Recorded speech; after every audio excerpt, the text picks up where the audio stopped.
Fangaraba tsika rehefa ny atokantrano tsika amenaran'i Jesosy eo mpanarahana ny mofinaina izay voalahatra raky ity talata 7 ny volana Jona ity. Ny mofinaina tsika anio dia ny salamo 430.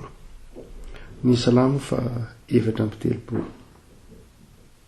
Andiny fa 270 ka hatramin'ny andiny fa 220. Amenaran'i Jesosy. Avia nakamenoa fahataoranan'i Jehova no ampianariko anareo. Na iza no maniry fiainana ka ty andro maro ahitana ny soa, dia arovo ny lelanao amin'ny ratsy ary molotrao mba tsy hiteny vitaka. Alavily ny ratsy ka manaova ny soa, mitadiava fiavianana ka arao zany. Ny mason'i Jehova dia mitsinjo ny marina ary ny sofy miaino ny fitarainany. Ny tavan'i Jehova tezitra amin'ny mpanao ratsy kosa mba ho fongorany tsy eo amin'ny tany fahatsiarovana azy. Mitaraina ny marina ary miaino azy Jehova ka mamonjy azy amin'ny fahoriany rehetra. Akaiky izay manana fo mangorakoraka Jehova ary mamonjy izay tolotolo fanahy. Maro ny fahorian'ny marina, nefa Jehova manafaka azy amin'izany rehetra zany. Miaro ny taolany rehetra izy, tsy hisy ho tapaka renina dia iray akory azy. Ahafatiny ratsy fanahy ny fahoriana ary mankahala ny olo-marina no elohina. Fa Jehova manavitra ny fanahin'ny mpanompony ka tsy mba hisy ho elohina izay rehetra mialoka aminy. Ray masina manamasinana ny fahamarinana ny teninao ny fahamarinana. Amen. Ity salamo 430 ity dia salamo izay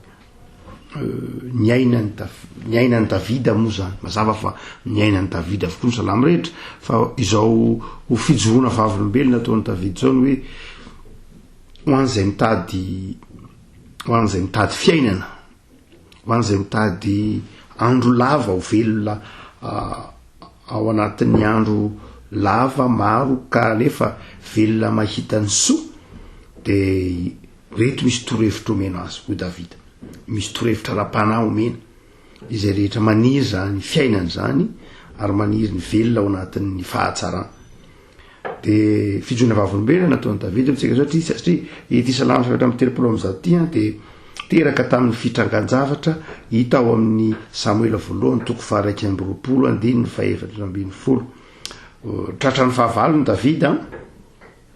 dia nentina teo anatrehany Abimeleka, ary rehefa nentina teo anatrehany Abimeleka izy araka Samuela voalohany tsika teo 2:220 dia nanao mody adaly izy. Dia hoe Abimeleka manao hoe nasaritany volony, nataony lasa voitaka ny fitafiny. Dia Abimeleka hoe raha tokony ho izy dia tokony vony Abimeleka izy na faiziny Abimeleka mafy, kanefa noho ny toe-javatra izay no fifikirany tamin'Andriamanitra araka ity salamo ity dia nahita hevitry dia nasaritany teo ny volony. Dia izy ny Abimeleka hoe roay andehany io fa lasa adala, olona efa lasa adala ako atao inona io. Nefa Davida dia nanao mody adala. Dia nanoratra ity salamo ity izy rehefa avy eo natiraka izany hoe isaotran'i Jehova lalandava mba afaka mandrakariva ny fiderana. Dia asehon'i Davida fa afaka tamin'izany fahavalony zany izy, tsy noho ny hafetseny akory, satria mazava ho azy nahita hevitra izy hoe zao no ataoko mba tsy ho faty aho. Nasehon'i Davida fa afaka tamin'ny fahavalony izy, tsy noho ny hoe satria fetsy izy, na satria naranitra be izy, na satria mpiady mahenjy, na satria tsy zay loatra, fa nasehony fa noho ny amin'i Jehova. Ary nasehony fa eo ary izy dia miteny mihitsy manao hoe andramoka izaho fa tsara Jehova amin'ny andiny fahavalo. Tena fitaomana ny fijona vavolombelona mihitsy ity salamo 530 ity ho an'ny mpino atsiarovana hoe mpino dia tsy tapidalaka le zany. Tsy mitombona amin'ny soratra masina ny hoe mpino tapidalaka le, hoe tena tapitra teo tsisy izay ny farany amin'ny fiainan'ny mpino dia tsisy an'izany ho Davida. Asehony amin'ity fa hoy izy manao hoe amin'ny andininy fa 7:20 maro ny fahorian'ny marina, zany hoe tena ny marina tsy hoe tsy loza pahoriana akory, tsy hoe tsy loza zavatsarotra akory, fa afahan'Andriamanitra amin'ireny rehetra ireny izy. Zany hoe ny olo-marina tsy hoe mahasamihafa ny marina sy ny olon-dratsy, dia ny olon-dratsy dia rava ao anatin'ny fahoriana izy, amin'ny olon-dratsy amin'ny olona tsy marina dia marava ny fiainany ny faharatsy ny fahoriny de miafara ny faharavana miafara ny fahampitehana tanteraka fa ho an'ny marina de tsy ny fahorinana ny zava-manahirana na ny zava-tsarotra akory no tompony teny farany na mandrava ny fiainany fa ny fandesen'Andriamanitra zany hoe hoy izy manamafy tsara mihitsy amin'ny salamy manao hoe maro ny fahorin'ny olo-marina fa nefa kosa dia Andriamanitra manavitra azy mamonjy azy amin'ireny zavatra zay mafy de mafy lalovany ireny de mampahery mihitsy zany ty salamy ty hoe tena fijona vavolombelona Davida satria efa teo anatin'ny anoloanany fahafatesany izy no nampiseho fa nasehon'Andriamanitra taminy ny famindrampony sy ny fahasoavany de nanao zay ity salamo zay tononkalo ty izy salamo ity moa salamo tononkalo izy ty salamo zay natao hoe salamo ampidi mihitsy ary satria manomboka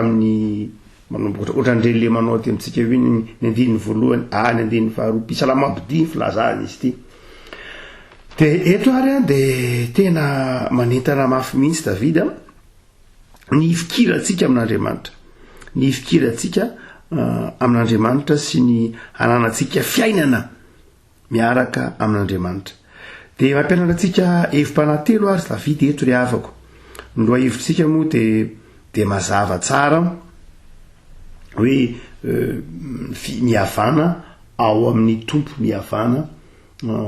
ao amin'ny tompo de rehetra ary misy hevim-panahy telo zay azontsika tsoahana amin'ny tediny faikabiny foloka hatramin'ny faharoa amby roapolo ty ho an'izay olona mitady fiainana ho an'izay olona miteo ela velona ao anatin'ny andro soa de voa izy manao hoe ny voalohany indrindra de izao ny fitandreman'ny olona ny vavany ny teniny ny teny aloky ny vavany ozy hoe mitandremy tsara ny teny aloky ny vavanao zany asio vava tsy miteniteny foana vava tsy miteny ratsy de ny olona zay maniry fiainana na maniry fahelana velona ao anatin'ny andro soa de mahatandrina tsara ny teny aloky ny vavany izy teny aloky ny vava zay manimba ny hafa mety manimba ny hafa ka manimba ny fihavanana ao amin'ny hafa ao amin'ny tompo amin'ny hafa arovony lelanao amin'ny ratsy ary molotra ao mba tsy hiteny fitaka de ny faharoa de asehony Davida fa ny lafitsahatra faharoa zay tokony ananany mpiny kory havany ka ananany fiainana hoe fiainana milamina de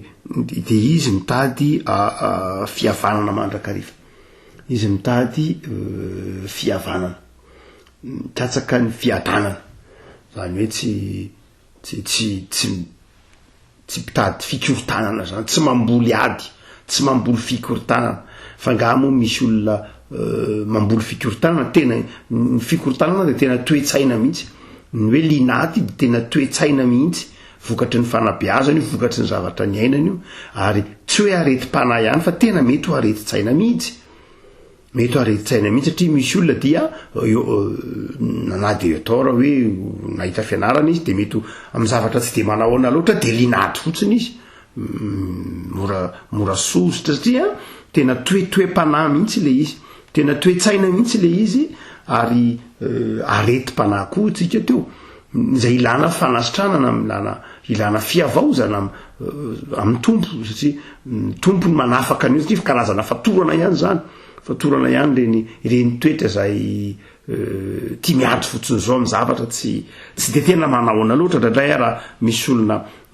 tsy eritreretinao akory hoe ahatezitra azy de ndray mitezitra fotsiny izy ary rehefa tezitra de tsy voambony ntsony ny vavany tsy voafenany ntsony ny fony ary mety manimba ny tenany izy na manimba ny hafa de zay mahatonga ny Davida manafatra tsara nana hoe raha tianao ny anana fiainana tony tsara fiainana milamina lava andro ianao dia enao zay ozy izy manao hoe mikatsaka ny fihavanana zany hoe mitady mandrakariva ny filaminana mitady ny fiadanana fitaovana mety manana an'izany de ny fanamasina ao anaty any sy ny vavaka io zany tsika manao hoe misy tena karazana misy tena toetra mihitsy nolivana tamin'ny fianakaviana nolivana noho ny fiarahamonina nolivana noho ny mety ho tsindry azo lena ny ainana tao anatin'ny taona maro tao anatin'ny fiarahamonina mety misy olona noho ny toe-javatra maro samihafa de nandritry ny anjato taona ny mety ho zay mety natsiaro ho voatsindrina tahaka izany de manjary miako amin'ny fiainany aty aoriana ka zay ny ila zany de azo filazany tsara sy tranona tsara fananana zany ary fangatahana an'Andriamanitra zany mahatonga ny ohatra ny hoe mahatonga ny olona mora sosotra de no zay ataontsika hoe mety mitany teo amin'ny ray aman-dreny mety zatra ny biazina tao anatina tontolo feno herisetra tao anatina tontolo zay tsy mifidy teny avoaka tao anatina tontolo zay tsy manao zava-dehibe ny hoe teny fifandraisana fa teny ifandratrana sy teny famonoana misy tsy mahay mampita hevitra raha tsy ny teny mahery tsy mahay mampita hevitra tsy mahay miresaka raha tsy mivazavaza zany de ataontsika hoe tena toerana ilay zay mety olova zay mety olovana mihitsy ka mahatonga ny toe-po zay tsy fidiny an'ilay olona aza mety tsy ny safidy zany izy fa zay ny toetra ny ainany hitany ny fiarahamonina zay ny biazany de manjary lasa tsy mpitoro fiadanana izy de ilana fanasitrana na amin'ny alalan'ny filazantsara ilana vavaka ilana fanafahana ao amin'ny tompo ka mangataka amin'ny tompo hoe omeo fo notony omeo fo feny fifaliana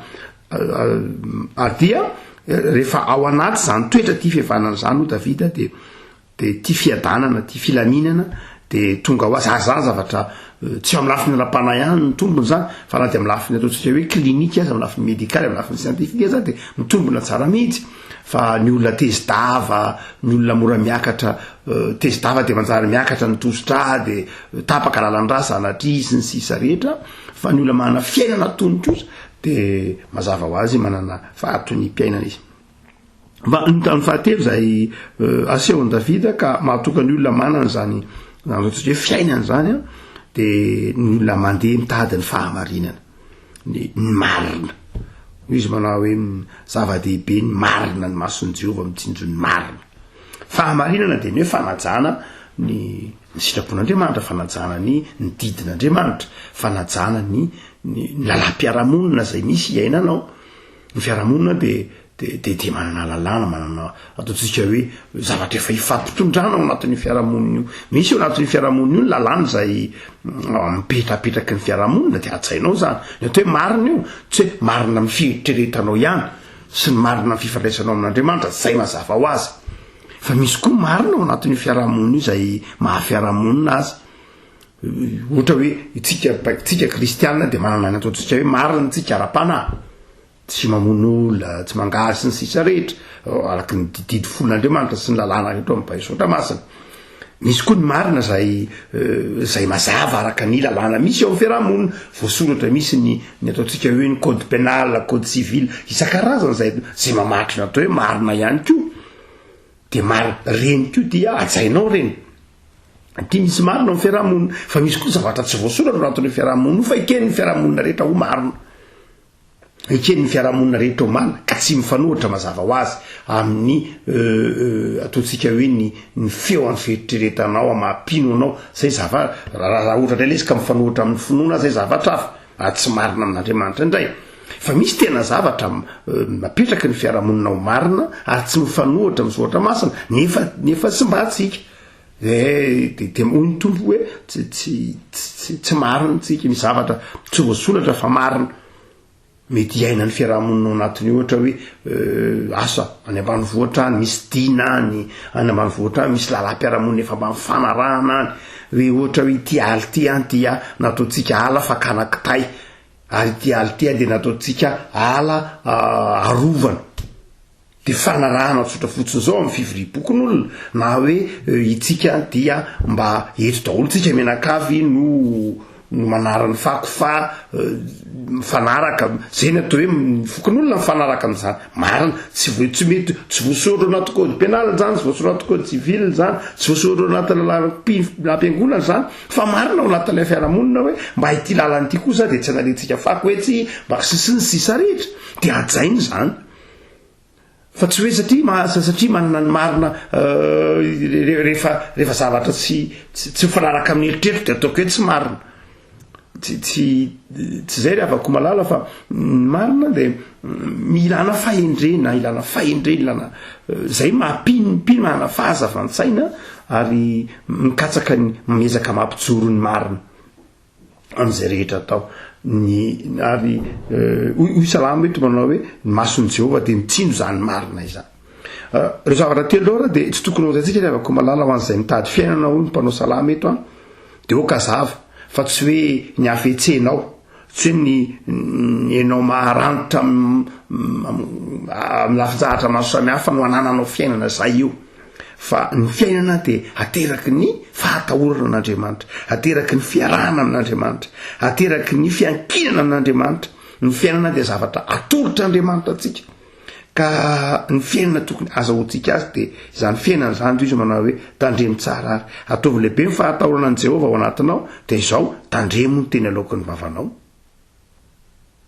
Faharoa, mitadiavy ianao fihavanana ary am'izay rehetra ataonao de ataovy ny marina. Raha am'izay fotoan'izay de mety ho lasa moralina fotsiny azy rehefa komalana hoe ahoana azy zany de tena lasa toy ny hoe avy aminao satria asa ataonao zany fa tsy moralina fotsiny zany rehefa komalana fa tena fiainana mihitsy satria zany rehetra any de tsy azo raha tsy amin'ny alalan'ny finoanan'i Jesosy amin'ny asany fanamasina.